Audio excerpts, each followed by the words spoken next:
আসসালামু আলাইকুম। প্রবাস সংবাদে আমন্ত্রণ জানাচ্ছি। আপনাদের সঙ্গে আছি আমি সামির হোসেন।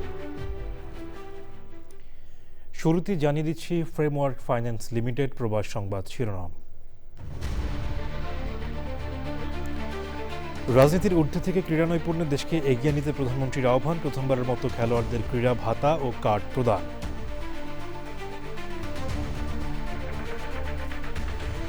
স্থল অভিযানে ইরানে 10,000 মার্কিন সেনা পাঠানোর পরিকল্পনা। যুদ্ধবিরতি প্রস্তাবে রাজি না হলে ইরানের জ্বালানি স্থাপনা উড়িয়ে দেওয়ার হুমকি। দুবাইয়ে জলাবদ্ধতার অবসানে মেগা প্রকল্প তাসরিফ 30 বিলিয়ন দিরহামের এই প্রকল্প 2033 সালের মধ্যে বাস্তবায়নের লক্ষ্য। এবং সামরিক প্রধানের পদ থেকে পদত্যাগ করে মিয়ানমারের প্রেসিডেন্ট হলেন সিনিয়র জেনারেল মিং অং লাইং। সংসদীয় অধিবেশনে ঘোষণা।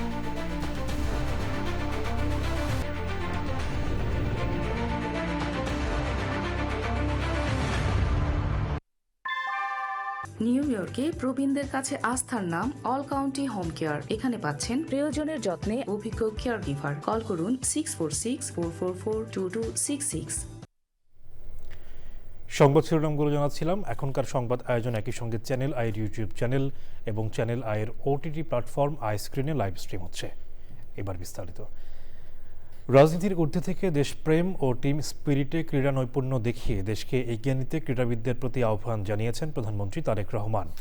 প্রথমবারের মতো বিশিষ্ট ক্রীড়াবিদদের ক্রীড়া ভাতা প্রদান কার্যক্রম শুরু করে প্রধানমন্ত্রী আশা প্রকাশ করেছেন ক্রীড়াঙ্গনের উন্নয়নে সরকারের পাশাপাশি বেসরকারি প্রতিষ্ঠানগুলো এগিয়ে আসবে। 30 এপ্রিল সিলেট থেকে নতুন কুড়ি স্পোর্টস শুরু করার ঘোষণা দিয়েছেন প্রধানমন্ত্রী। রাহুল রায় রিপোর্ট। প্রধানমন্ত্রী হিসেবে দায়িত্ব নেওয়ার পর থেকেই নিজের প্রতিশ্রুতি পূরণে কাজ করছেন তারেক রহমান। এরই মধ্যে ফ্যামিলি কার্ড প্রদান, খাল খনন কর্মসূচি, উপাসনালয় ব্যক্তিত্বদের সম্মানী দেওয়া শুরু হয়েছে। এবার ক্রীড়াবিদদের জন্য চালু করলেন ভাতা প্রদান কার্যক্রম। প্রধানমন্ত্রীর কার্যালয়ে বিশিষ্ট ক্রীড়াবিদদের প্রথমবারের মতো শুধু ভাতা প্রদানই নয়, দেয়া হয়েছে ক্রীড়া কার্ড। আর আন্তর্জাতিক পর্যায়ে অবদান রাখা ক্রীড়া ব্যক্তিত্বদের দেওয়া হয়েছে সম্মাননা।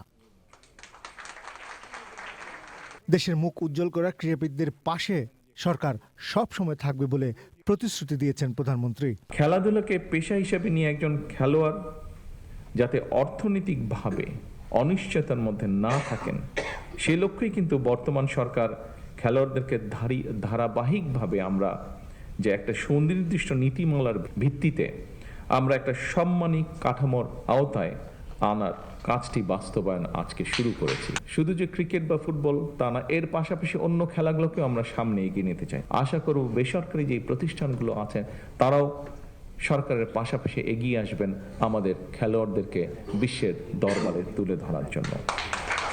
ক্রীড়াবিদদের দেশের সম্মানকে সবার আগে প্রাধান্য দেওয়ার আহ্বান জানিয়েছেন প্রধানমন্ত্রী। দেশপ্রেম, ঐকান্তিক ইচ্ছা আর টিম স্পিরিট থাকলে আপনাদের সাফল্যজনক অগ্রযাত্রায় কেউ বাধা হয়ে দাঁড়াতে পারবে না বলে আমি দৃঢ়ভাবে বিশ্বাস করি।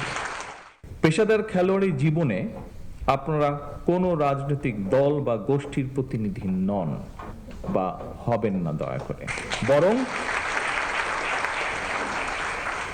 বরং ক্রীড়া নৈপুণ্য দিয়ে দেশের প্রতিনিধি হয়ে উঠবেন আপনারা।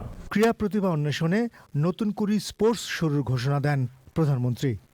30 এপ্রিল সিলেট থেকে আমরা শুরু করতে যাচ্ছি নতুন কুড়ি স্পোর্টস, এবং একই সাথে ইনশাল্লাহ এটা সারা দেশে শুরু হবে। রাহুল রায়, চ্যানেল আই, ঢাকা। মার্কিন পররাষ্ট্রমন্ত্রী মার্কো রুবিও জানিয়েছেন ইরানে স্থল অভিযানের জন্য 10,000 সেনা পাঠানোর কথা ভাবছে পেন্টাগন। ইরান পাল্টা হুঁশিয়ারি দিয়েছে তাদের মাটিতে মার্কিন সেনারা এলে জ্বালিয়ে দেয়া হবে। ওদিকে মার্কিন প্রেসিডেন্ট ডোনাল্ড ট্রাম্প বলেছেন ইরানের সাথে শিগগিরই যুদ্ধবিরতি চুক্তি হতে পারে। পাশাপাশি ট্রাম্প এও জানিয়েছেন ইরানের জ্বালানি তেল ও খার্গ দ্বীপের দখল চান তিনি। আর মধ্যপ্রাচ্যের সংঘাত জুন পর্যন্ত চলতে পারে বলে সতর্ক করেছেন ভূ রাজনৈতিক বিশ্লেষকরা। এদিকে ইরানের নৌবাহিনীর প্রধান আলীরেজা তাংসিরি গুরুতর আহত হওয়ার পর সোমবার মারা গেছেন। দেশটির রাষ্ট্রীয় গণমাধ্যম ফার্স নিউজ IRGCর এক বিবৃতির বরাত দিয়ে এ তথ্য জানায়। সুদীপ্ত মাহমুদের রিপোর্ট।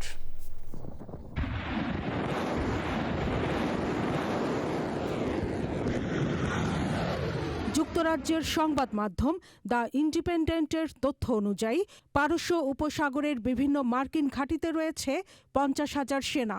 সম্প্রতি যুদ্ধজাহাজ ইউএসএস ত্রিপোলিতে করে মধ্যপ্রাচ্যে পৌঁছেছে অতিরিক্ত 3,500 সেনা। ইরানে স্থল অভিযান পরিচালনার জন্য ওই অঞ্চলে আরও 10,000 সেনা পাঠানোর কথা ভাবছে পেন্টাগন।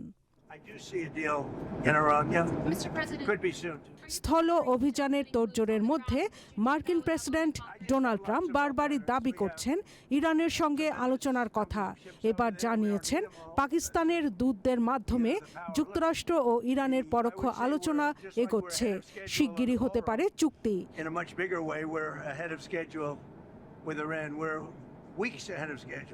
ট্রাম্পের বহুমুখী কথা আর কাজের প্রতিক্রিয়ায় ইরানের পার্লামেন্টের স্পিকার মোহাম্মদ বাঘের গালিবাফ বলেছেন, যুক্তরাষ্ট্র প্রকাশ্যে আলোচনার প্রস্তাব দিচ্ছে আর গোপনে স্থল হামলার পরিকল্পনা করছে।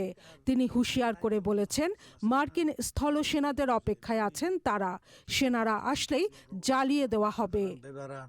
و بعد دیگه سیستم اونچه واسه بعدم میگه گزارش بده به کنگره بگه من تا الان 100 میلیون بشکه نفر اینجا ইরাকের বাগদাদে সোমবার ভোরে মার্কিন ভিক্টোরি ঘাঁটি লক্ষ্য করে হামলা হয়েছে।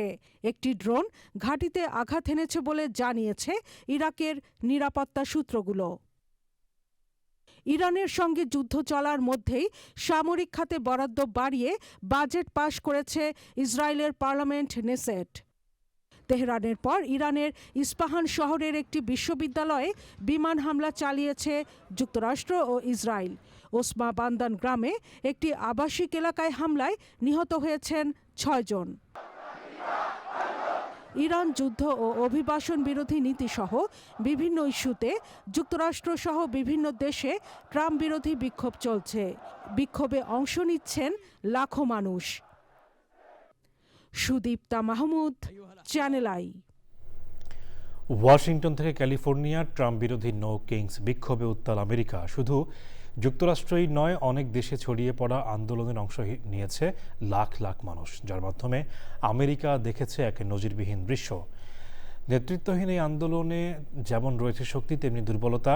এই আন্দোলন কতটা সাফল্য পাবে, নাকি হয়ে থাকবে শুধু প্রতীকী প্রতিবাদ, বিশ্লেষণ করেছেন পান্না আক্তার। কোনো রাজদণ্ড নেই, নেই কোনো মুকুট, তবু রাজপথ আজ প্রকম্পিত একটি স্লোগানে, নো কিংস, অর্থাৎ আমাদের কোনো রাজার প্রয়োজন নেই। যুক্তরাষ্ট্রের হাজারো শহরে জনস্রোত, নিউ ইয়র্কের আকাশচুম্বী দালানের নিচ থেকে শুরু করে টেক্সাসের শান্ত শহর, সবখানেই একই গর্জন। কিন্তু কেন হঠাৎ এই রাজা না চার লড়াই? কেন লাখো মানুষ আজ দাবি তুলছেন যে গণতন্ত্রে কোনো ব্যক্তি আইনের ঊর্ধ্বে নন? ডোনাল্ড ট্রাম্পের ক্ষমতা ব্যবহারের ধরন এবং তার বিরুদ্ধে ওঠা ক্ষমতার অপব্যবহারের অভিযোগকে কেন্দ্র করে রাজপথে নেমে এসেছেন সাধারণ মানুষ। আন্দোলনের মূল দর্শনটি নেওয়া হয়েছে, যুক্তরাষ্ট্রের জন্মলগ্ন থেকে ক্ষমতা কোনো ব্যক্তির হাতে কুক্ষিগত থাকবে না, ক্ষমতা থাকবে জনগণের কাছে। আন্দোলনকারীদের স্পষ্ট বার্তা, হোয়াইট হাউস কোনো রাজপ্রাসাদ নয় এবং প্রেসিডেন্ট কোনো রাজা নন। এই আন্দোলনের সবচেয়ে বড় শক্তি যা, সেটাই আবার এর সবচেয়ে বড় দুর্বলতা। শক্তি, এর কোনো একক নেতা নেই। সাধারণ মানুষের স্বতঃস্ফূর্ত অংশগ্রহণ একে দ্রুত ছড়িয়ে দিয়েছে। দুর্বলতা, নির্দিষ্ট নেতা না থাকায় দাবিগুলো এক এক জায়গায় এক এক রকম। কোথাও গাজ্জা ইরান ইস্যু, কোথাও গর্ভপাতের অধিকার, আবার কোথাও দ্রব্যমূল্যের বৃদ্ধির ক্ষোভ।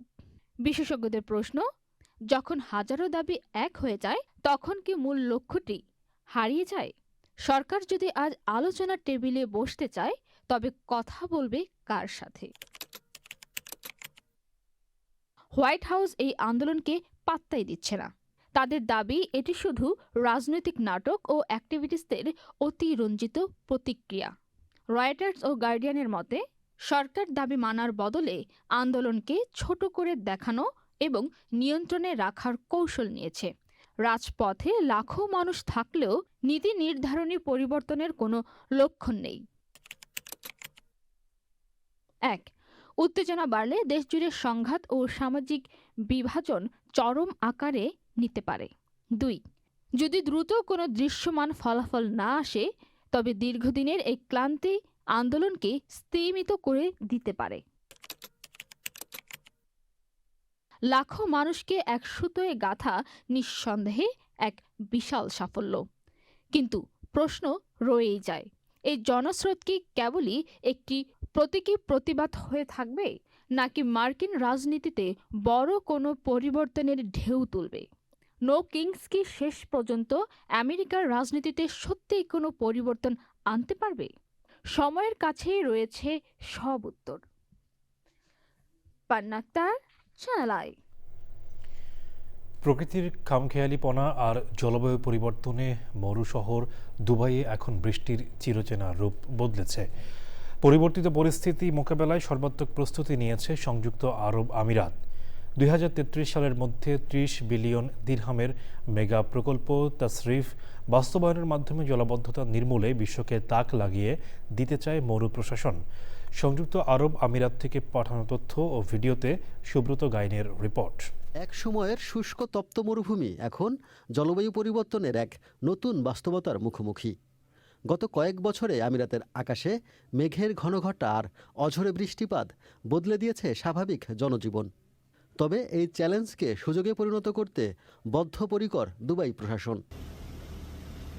জলবদ্ধতা চিরতরে নির্মূল করতে হাতে নেওয়া হয়েছে 30 বিলিয়ন দিরহামের বিশাল এক মেগা প্রকল্প তাসরিফ। 2033 সালের মধ্যে এই প্রকল্পের কাজ শেষ হলে শহরের পানি নিষ্কাশন ক্ষমতা বাড়বে অবিশ্বাস্য 700%। এই মহাপরিকল্পনার মূল আকর্ষণ হল ভূগর্ভস্থ এক শক্তিশালী সুড়ঙ্গ নেটওয়ার্ক, যা প্রতিদিন প্রায় 20 মিলিয়ন কিউবিক মিটার পানি সরিয়ে নিতে সক্ষম। শুধু দীর্ঘমেয়াদী পরিকল্পনা নয়, তাৎক্ষণিক পরিস্থিতি সামাল দিতেও মাঠ পর্যায়ে প্রস্তুত প্রশাসন। দুবাই ও শারজার রাজপথে মোতায়েন করা হয়েছে হাজারো কর্মী এবং শত শত শক্তিশালী পাম্প। পাহাড়ি ঢলের ঝুঁকি কমাতে নতুন বাঁধ ও রিজার্ভার নির্মাণের পাশাপাশি বিদ্যমান ড্রেনেজ ব্যবস্থা রাখা হচ্ছে সার্বক্ষণিক সচল। সংযুক্ত আরব আমিরাতের আমাদের সরকার পানি নিষ্কাশনের জন্য সুন্দর ব্যবস্থা করছে। আমিরাত সরকারের যে প্রচেষ্টা, যে উদ্যোগ পানি নিষ্কাশনের জন্য যে প্রকল্প নিয়েছে, তারপরে 2033 সালে এটা আলহামদুলিল্লাহ সম্পূর্ণ ক্লিয়ার হবে। নিরাপত্তার চাদরে শহরকে বাঁধতে নেওয়া হয়েছে কঠোর আইনি পদক্ষেপ। বৃষ্টির সময় পাহাড়ি ঢল প্রবেশ করলে কিংবা বিপজ্জনকভাবে গাড়ি চালালে গুনতে হবে 2000 দিরহাম জরিমানা। এমনকি জব্দ হতে পারে শখের গাড়িটিও। এমন তাৎক্ষণিক পদক্ষেপের সুফলও মিলছে হাতে নাতে। আগের চেয়ে অনেক দ্রুত রাস্তাঘাট থেকে পানি সরে যাওয়ায় স্বস্তিতে প্রবাসীরাও। Subrata Gain, channel I. পবিত্র ঈদুল ফিতর ও মহান স্বাধীনতা দিবস উপলক্ষে প্রবাসীদের মিলন মেলা করেছে বিএনপি মালয়েশিয়া শাখা। কুয়ালালামপুরে জি টাওয়ার হোটেলের হলরুমে বিএনপি মালয়েশিয়া শাখা সভাপতি ইঞ্জিনিয়ার বাদলুর রহমান খানের সভাপতিত্বে অনুষ্ঠানের প্রধান অতিথি হিসেবে উপস্থিত ছিলেন ভোলা 4 আসনের সংসদ সদস্য ও যুবদল কেন্দ্রীয় কমিটির সাধারণ সম্পাদক নুরুল ইসলাম নয়ন।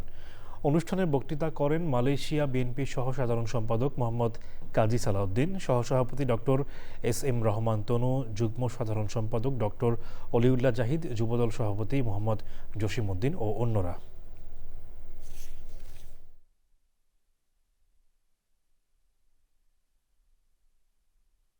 বাংলাদেশ জাতীয়তাবাদী দল বিএনপির পক্ষ থেকে জানাচ্ছি সংগ্রামী শুভেচ্ছা এবং বিপ্লব অভিনন্দন। হজ ব্যবস্থাপনা নিয়ে সৌদি হজ ও ওমরা মন্ত্রী ডক্টর তৌফিক বিন ফাউজান আল রাবিয়ার সঙ্গে বৈঠক করেছেন বাংলাদেশের ধর্মমন্ত্রী কাজী শাহ মোফাজ্জল হোসেন কায়কোবাদ।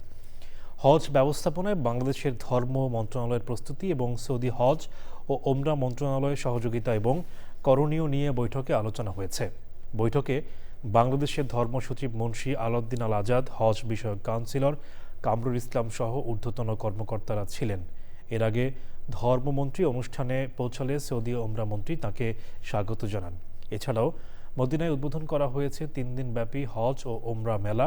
উদ্বোধন করেন মদিনার গভর্নর সালমান বিন সুলতান বিন আব্দুল আজিজ আল সৌদ।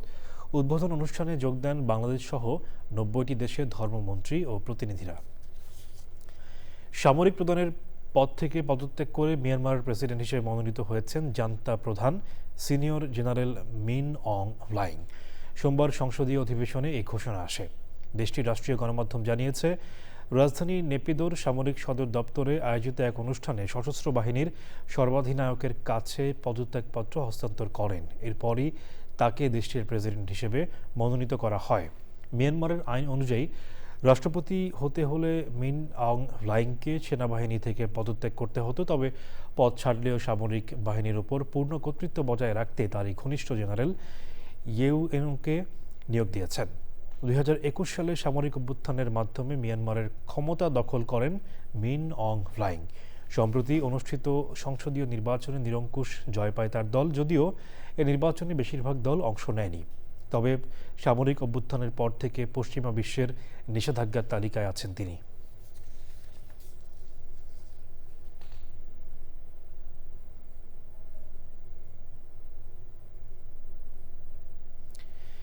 ইন্টারনেট আসক্তি রুখতে যুগান্তকারী পদক্ষেপ নিয়েছে ইন্দোনেশিয়া। 16 বছরের কম বয়সীদের জন্য ইউটিউব, টিকটক, ইনস্টাগ্রাম, বিগো সহ বিভিন্ন সামাজিক এই মাধ্যম নিষিদ্ধ করেছে দেশটির সরকার।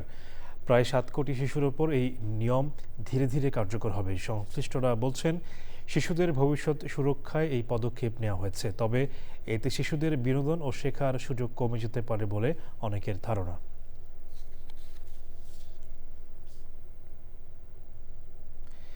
ইতালির মিলান শহরে ভিসুভিয়াসের ছাইয়ে চাপা পড়া রোমান শহর পম্পেই আজও ইতিহাসের জীবন্ত সাক্ষী হয়ে আছে। ভিসুভিয়াসের অগ্ন্যুৎপাতের ফলে পম্পেই, হেরকুলানিয়াম সহ আরও কয়েকটি শহর সম্পূর্ণরূপে ছাই ও পাথরের নিচে চাপা পড়ে যায়। এখন যা জনপ্রিয় পর্যটন কেন্দ্র। ইতালি থেকে আনোয়ার হোসেনের পাঠানো তথ্য ভিডিও চিত্রে ডেস্ক রিপোর্ট। ইতালির মিলান শহরে পম্পেই ছিল একটি সমৃদ্ধ রোমান নগরী, যেখানে বসবাস করত ব্যবসায়ী, শিল্পীসহ ছিল বেশ বড় সংখ্যার জনবসতি। প্রায় 2000 বছর আগে ভয়াবহ আগ্নেয়গিরির অগ্ন্যুৎপাতে ধ্বংসপ্রাপ্ত হয় এই শহর। মুহূর্তের মধ্যেই ছাই ও লাভায় ঢাকা পড়ে যায় সবকিছু। ইতিহাসবিদদের মতে পম্পেই ছিল একটি সমৃদ্ধ রোমান নগরী। আগ্নেয় ছায়ের নিচে চাপা পড়ে যাওয়ার ফলে শহরের ঘরবাড়ি, রাস্তা, দোকান, এমনকি মানুষের দৈনন্দিন জীবনের চিহ্ন প্রায় অক্ষত অবস্থায় সংরক্ষিত রয়ে যায়। প্রত্নতাত্ত্বিক খননের মাধ্যমে উদ্ধার হওয়া থিয়েটার, স্নানাগার, দেয়ালচিত্র ও মানুষের দেহাবশেষ প্রাচীন রোমান সভ্যতার জীবনযাত্রা সম্পর্কে গুরুত্বপূর্ণ তথ্য দিচ্ছে। পম্পেই আজও বিশ্ব ইতিহাস ও প্রত্নতত্ত্বে বিশেষ গুরুত্ব বহন করে চলছে। বর্তমানে পম্পেই একটি জনপ্রিয় পর্যটন কেন্দ্র।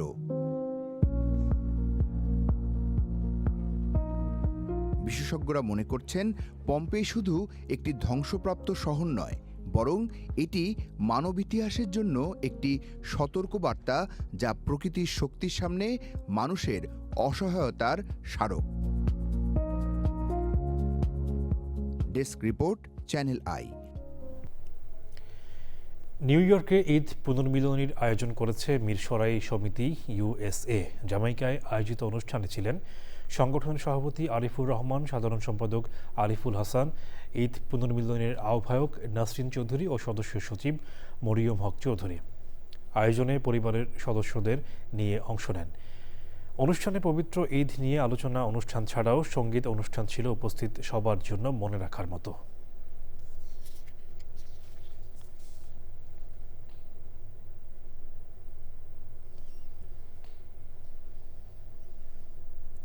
কাতারে মহান স্বাধীনতা দিবস উদযাপন ও ঈদ পুনর্মিলনী সভা করেছে জালালাবাদ অ্যাসোসিয়েশন কাতার।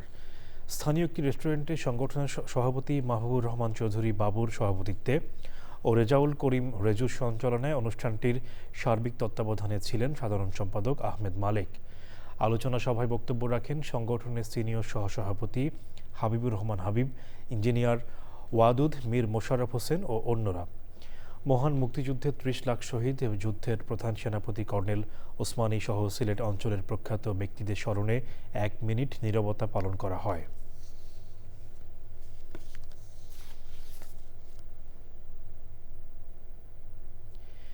বিপুল উৎসাহ উদ্দীপনার মধ্য দিয়ে ওমান সরকারের অনুমোদিত বৈধ প্ল্যাটফর্ম বাংলাদেশ সোশ্যাল ক্লাব ওমানের নির্বাচন হয়েছে।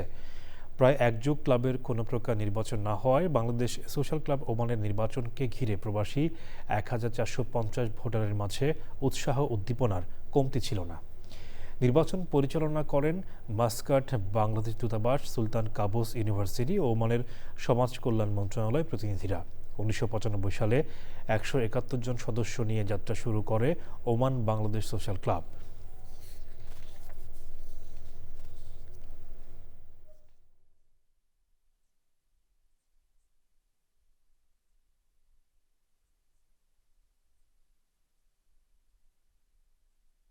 আপনাদেরকে সাথে নিয়ে আমি সম্পূর্ণভাবে সুন্দরভাবে আগামী দিনে একটা ওমানে আমরা বাংলাদেশি কমিউনিটিতে সুন্দর কিছু উপহার দেওয়ার চেষ্টা করব।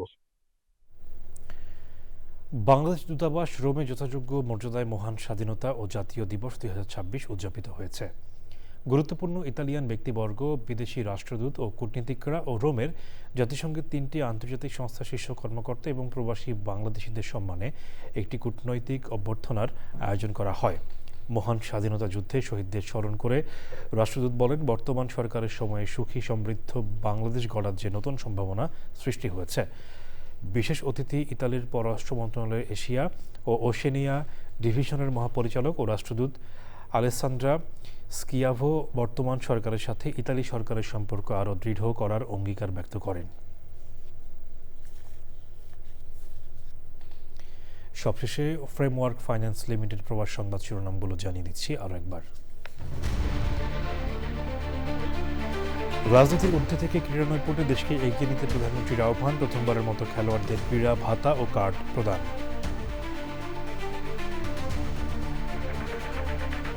স্থল অভিযানে ইরানে 10,000 মার্কিন সেনা পাঠানোর পরিকল্পনা, যুদ্ধবিরতি প্রস্তাবে রাজি না হলে ইরানের জ্বালানি স্থাপনা উড়িয়ে দেওয়ার হুমকি। দুবাইয়ে জলাবদ্ধতার অবসানে মেগা প্রকল্প তাসরিফ 30 বিলিয়ন দিরহামের এই প্রকল্প 2033 সালের মধ্যে বাস্তবায়নের লক্ষ্য। এবং সামরিক প্রধানের পদ থেকে পদত্যাগ করে মিয়ানমারের প্রেসিডেন্ট হলেন সিনিয়র জেনারেল মিন অং লাইং, সংসদীয় অধিবেশনে ঘোষণা।